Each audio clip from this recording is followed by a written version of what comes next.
वो के पीले से तो फायदा नशा तो आएगा ही जितने तेरा उसी तो उसी। अरे बाबा तो खानदान में क्यों तो हो रहे बहुत सारी वाला हमने की लगे कभी बाबा सिर में आए आइए मेरे दोस्त कहूँ कुछ लिए इस बार वो देता ना हमके हम मंगा देते जा तू लेके आवा जा भैया तू सिस्टम खत्म करा सारन के छोड़ा पागल होने कर बहन बेटी गोल लागत है अरे इसका हम गाड़ी दे सकते तोरी माँ बहन के गोल लागत है।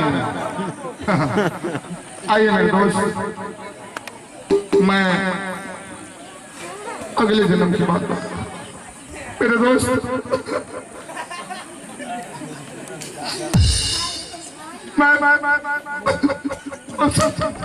ये तू बात बता फिर रोवत होगे साज वाले का तो बढ़ गए बोला साजबाज वाले उठ गए जो कुछ बात कहना होता है तो आदमी अपना बात सही तरीके से दर्शाता है। मौसा मौसा ऐसी बात कही हो बता भैया ये जो बात बताने के लिए जा रहा है इसका दूसरा जन्म है और पहले जन्म में जो कर्म इसके साथ हो चुका है जो घटना घट चुकी है वही बात बेचारा सोच करके रो करके आप लोगों से बता रहा है। आप लोग शांति बना करके सुनिए लेकिन रोना नहीं खाली बात बता। भैया ये दूसरा जन्म भगवान इसलिए जन्म दिया यह बात आप लोगों के बीच मेरे दोस्त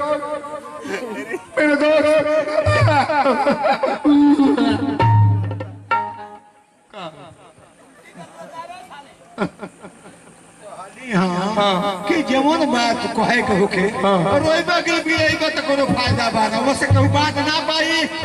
जब तोहर पर गुजर गई बा वही कुछ साफ बताओ। ठीक मेरे दोस्त मैं अगले जन्म में लजकर आदमी था गौर कीजिए मऊगा तरकारी बतिया हम कहे बलिया जिला में लजक्कर के मऊगा तू अपने मुँह ही कह दिए बलिया जिला में लजक्कर के मऊगा कहल जाला मऊगा टाइप का आदमी था अगले जन्म में ये जन्म में नहीं ये जन्म में तू तो इतिहास जानते हो मेरा मैं जानता हूँ कितना अरे यहाँ से हरदोई फर्रुखाबाद तक दूर मेरे दोस्त अगले जन्म में मऊगा टाइप का हमारे बाबूजी काना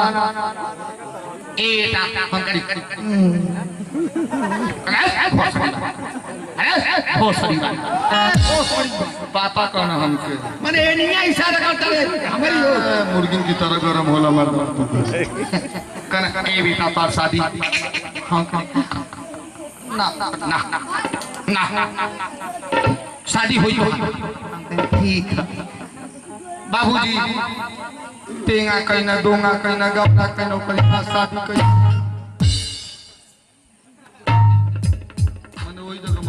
सबका शादी हो ओकरी बात गौना हो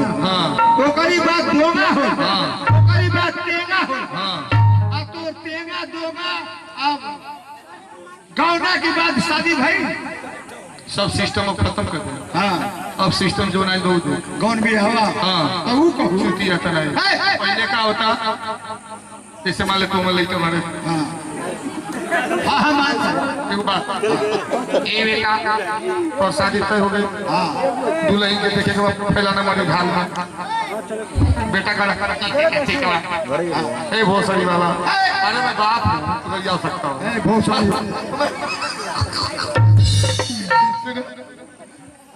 होटल में गई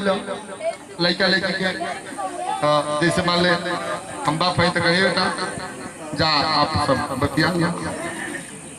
कुछ भाई अपन समझ दिल बैठा तो बैठा हुआ देखा करी पोहिन के देखा मनवा कमा मान लो बोल बात होला तो तेना तो हो गई का हो गई तेना हो गई जे तोरी बोहिन कुल बतिया तो तू ही कहता है काम भैया शादी भाई आज 4 दिन के बाद हम मेहरुआ चल गए। आज मेहरुआ चल गई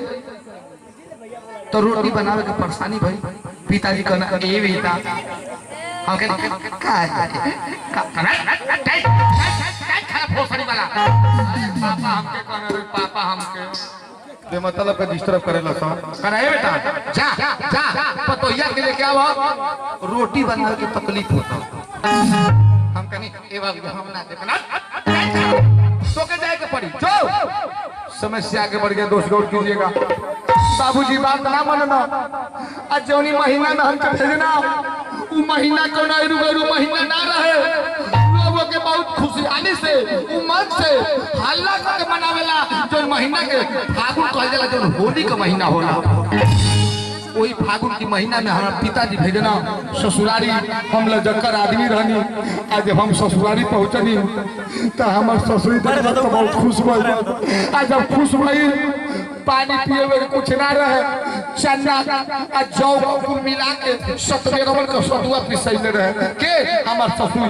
आज 1.5 किलो शांति हल आ 1.5 किलो सतुआ खा लिया हम लोग जब करा आदमी कोनी छोड़म ना कुल खाई ले जब खा लियनी समस्या आगे बढ़ गया एगो हमार साली रहे कहती आगे भाग रे बा हमार जीजा जी आइल बा ना आ चली ललका रंग में खूब घोर के डाल दी 1 लोटा पानी में 50 पुड़िया ललका रंग घोरलक आ उ रंग ना उ रंग खून हो गई आज आवत हम के डाले के तो को 2-4 गो सहेली रहली अरे अरे बुझे तू शर्म लाज ना लगता एक तो जीजा लजकर हवन आ अब रंगवा डलबी चूक के भाग जाइलन सबेरे होई ना काम कहियन रंगवा पीछे से डाल दे मसलिया बतिया मान गई अब फरल लोटवा का रंगवा ले जाके उस दलनिया में ताखा तखवा पर रख दियल जोनी दलनिया में रतिया के जो सुते के रहे भैया सतुआ तक खैनी खाना खइबे ना खैनी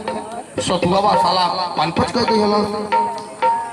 आ भैया रात भर सतुआ अपन पेट में काम गड़गड़ करता आ जब 3 बजल तो हमार कुल्ला लगल आजमगढ़ जिला में मैदान के कुल्ला बोलल लाइटिंग लगल मैदान लगल तो हम कहनी जकर आदमी हम के जगाई कहनी रुक के जगाई ना अब वही अनहरिया रात में टोक जाता नहीं जहाँ दलनिया में तखवा में 1 लोटा रंगवा घोर के रखले रे मुर्सली जब लोटा छुआई तो कहनी बस कर लोटा मिल गई पानी ले लई आ जब लोटा उठावा तो गड्ढू हम कहनी बस कर पानियो मिल गई इधर सतुआ तक काम कइले बा अब हाली दाद के जाता नहीं एगो लइका सोच के हमके देखा था कि जीजा जाता कुल्ला करे लाइटिंग करे आ साफ सुथरा एकदम बाना भैया पुरानका भट्ठा रहे अपन कुल्ला लाइट पूरा बढ़िया से कहीं कइला की बात वही रंग से जो लोटा में रहे पूरा धोनी आ जिधर धोनी उधर लाल भैया धो धा के लाले लाल घर से हमारे हाथ पे तनी ठंडी का महीना रहे गुलबिया आज मैं लइकवा मुके देखल रहे ओकर दुगरावा पर बाप मातारी आगे बोलले रहना तनी रुक तनी हाथवा के सेक ले आज तब तक ले लइकवा अखिया में सता गई आ ओकर नजरिया आगवा पीछवा हाथवा पर पड़ गई बेहोश होके गिर गेल कहत अरे बाप रे बाप ए माई ए दादा हई त कभी रे दादा अरे जीजा गना त साफ सुथरा रहा बढ़िया सैल में तक किया गवा पीछवा हाथवा में खून लागल बा आई दादा समस्या आगे बढ़ गया मचल गांव में हालहा फलाना का दामाद आई गल पुरनका भट्ठा में कुल्ला कर गइल कीड़ा काट दियल हम लजकर आदमी ना दर्द न पीड़ा चुपचाप खड़ा वही जो न हिलत है न डोलत नहीं अब हम टेंशन में कि भैया साला सही बात खूने खून बाकी दर्दिया ना होके आम मचल हल्ला फलाने के दबा के कीड़ा काट फलाने बस हमार तबले ससुई पाता पा गई कहतिया अरे मोरे अरे मोरे अरे मोरे लड़ाऊ हो लड़ाऊ इतना अशुद्ध बात तोर ससुई को दियल का कहलो कहलस कि अरे हमार लड़ाऊ हो लड़ाऊ हम का कहनी आ तू कहतो करे हमार लड़ाऊ हो लड़ाऊ तने बता अरे मोरे लड़ाऊ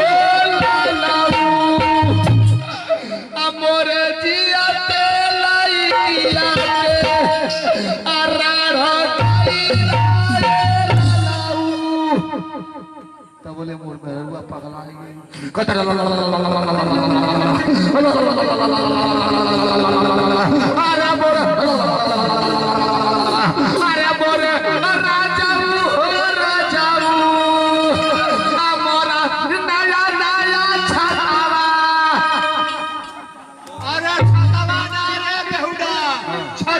छतिया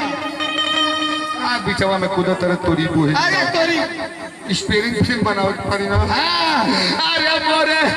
राजा जाऊ हमारा नया नया छातावा अब फाटा ताए राजाऊ हमारा मनवा ता करना अब भोगवा छोड़ू राजाऊ आले मैया आले बापाई तुम्हार ससुरी कहती है हमार रानी ये हमार बचिया अरे मुंह तोड़वा ये रानी मुंह तोड़वा हो गई मुंह तोड़वा नहीं मत रोवा ये बचिया मत हम क्या कहता नहीं मुंह तोड़वा ये बचिया अरे समझा दे मत रोवा ये हमार रानी ये हमार बचिया अरे ले जा पहुना के अरे देखो किनवा निकलल की बा हो दादा लजकर आदमी मोर मेरा रुआ अंगना में ले गई केवाड़ी पर आज तनी बिल बुलू कर रही टाटा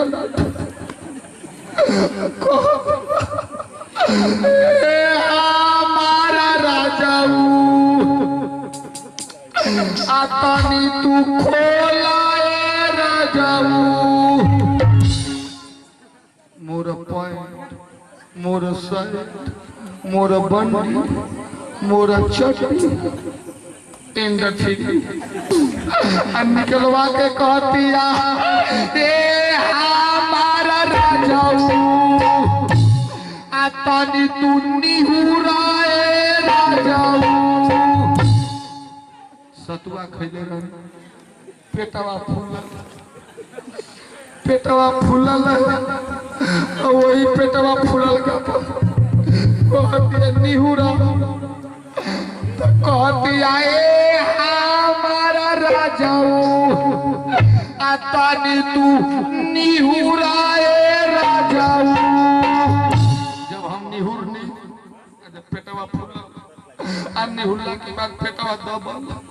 आज जब पेटवा दबल तो ठुस ठुस आज हम छोड़ा नहीं तो मोर में हलवा भी हो सकेगी कहतिया रे बाप ए भाई ए दादा अरे दौड़िया ये लोग आवा अरे किनवा निकलल नहीं के यही में फोफी आवा ता